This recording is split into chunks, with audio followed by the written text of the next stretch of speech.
आपको श्री गोपाल नारसन का नमस्कार। डिवाइन मिरर हिंदी चैनल में आपका बहुत बहुत स्वागत है। आइए जान लेते हैं आज की कुछ खास चर्चित खबरें। भारत अपनी बांग्लादेश सीमा को अपराध मुक्त करने के लिए सीमा पर बाड़बंदी की तैयारी कर रहा है ताकि सीमा पर आपराधिक गतिविधियां व तस्करी रोकी जा सके। हालांकि भारत बांग्लादेश सीमा की लंबाई 4096 किलोमीटर है, लेकिन फिलहाल 5 संवेदनशील सीमाओं की बाड़बंदी ही की जा रही है। रूस के यूक्रेन के साथ चल रहे युद्ध में रूस की सेना की ओर से लड़ रहे 12 भारतीयों की मृत्यु हो गई। वहीं 18 भारतीय अभी भी रूस की सेना में हैं, जिन्हें सेना से मुक्त करने की बात विदेश मंत्रालय ने की है। आरोप है कि ये भारतीय रोजगार के लिए रूस गए थे, जहां उन्हें जबरन सेना में भर्ती कर युद्ध क्षेत्र में भेज दिया गया। जापान, इटली, दक्षिण कोरिया जैसे देशों में जन्म दर तेजी के साथ घटने के कारण युवाओं की संख्या बहुतायत में घट रही है, जबकि बुजुर्गों की संख्या बढ़ रही है। जापान में 20 वर्ष से कम आयु के मात्र 15.9% ही रह गए हैं, जबकि प्रौढ़ों की आबादी 49.9% तक बढ़ गई है। उत्तर प्रदेश के फतेहपुर में 2 वर्षीय मासूम की बलि देने वाले तांत्रिक व उसके शिष्य को एडीजे कोर्ट ने आजीवन कारावास की सजा सुनाई है। अदालत ने दोनों पर 20,000 रुपये जुर्माने का भी लगाया है।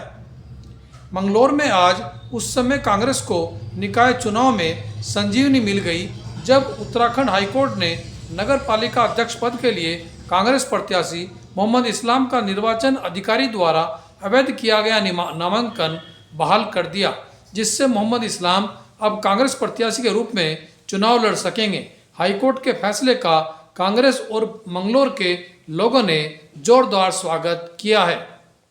18 जनवरी को वेस्टर्न डिस्टर्बेंस के चलते उत्तराखंड के मैदानी क्षेत्रों, पश्चिमी उत्तर प्रदेश, पंजाब, हरियाणा, दिल्ली व उत्तरी राजस्थान में 21 से 23 जनवरी तक बारिश होने व घना कोहरा छाए रहने की उम्मीद मौसम विभाग ने जताई है, जिससे ठंड भी बढ़ने के आसार हैं। दिल्ली में माता पिता की डांट से नाराज होकर एक 10 वर्षीय लड़की अपने छोटे भाई को लेकर घर से निकल गई और मथुरा जा पहुंची। रेलवे पुलिस के सहयोग से लड़की को उसके भाई के साथ सुरक्षित रूप से बरामद कर उसके माता पिता को सौंप दिया गया। आम आदमी पार्टी की हरिनगर दिल्ली से विधायक राजकुमार ढिल्लों का आरोप है कि पार्टी हाईकमान ने पैसे लेकर उसका टिकट काट दिया और एक पूर्व पार्षद को दे दिया है। उन्होंने केजरीवाल पर धोखा देने का भी आरोप लगाया है। और अंत में देखिए ब्रह्मा कुमारी जी का आज का हमारा ये प्रेरक वीडियो।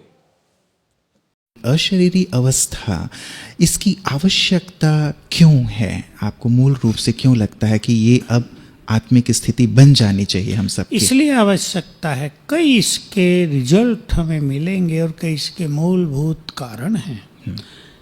ये जो देह है ये क्योंकि भौतिक है और ये विकारों से निर्मित हुआ, प्रकृति से तो निर्मित हुआ पर साधन बने विकार, इसमें विकारों के अंश रहते ही हैं। जैसे जैसे हम डिटैच होंगे निर्विकारी होते जाएंगे। इसमें क्योंकि कर्मेंद्रियां हैं, उनके रस आत्मा को खींचते हैं। जैसे जैसे हम अशरीरी होंगे कर्मेंद्रियों के रसों से हम मुक्त होते जाएंगे। जैसे जैसे हम अशरीरी होंगे पास्ट भूलता जाएगा। बहुत इंपॉर्टेंट चीज़ है वर्तमान समय के परिप्रेक्ष्य में जी। क्योंकि पास्ट का इफेक्ट बहुत बुरा लोगों पर हो रहा है। वो भूलता जाएगा, निर्भयता आती जाएगी, जो आज के संदर्भ में बहुत जरूरी चीज़ होगी। हमें निश्चिंतता स्वतः ही आएगी, बड़ा सेल्फ कॉन्फिडेंस रहेगा।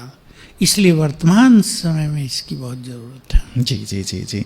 भ्राता जी, एक प्रश्न अब जो जैसे आपने कहा, ये कहते हैं कि ज्ञान में 20 वर्ष हो गए लेकिन अभी भी देहभान गया नहीं है।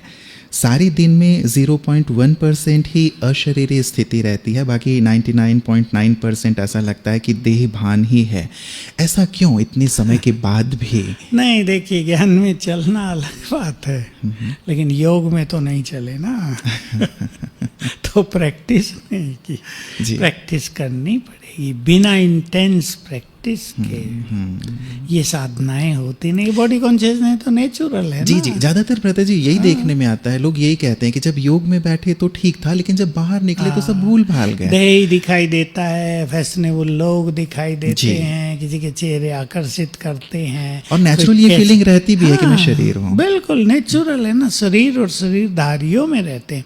इसलिए बहुत लंबे समय का आत्मिक दृष्टि का अभ्यास और सारे दिन में भी लंबे समय की अशरीरीपन की अवस्था। मान लो हम सवेरे 4 बजे उठे, 4 से 8 हम इसकी अच्छी साधना कर लें, घर आके अच्छी साधना कर लें, दिन में आत्मिक दृष्टि का नेचुरल सा अभ्यास करें, उसमें कोई बहुत मेहनत नहीं, केवल थोड़े अटेंशन देने की बात है, तो ये अच्छी हो जाए।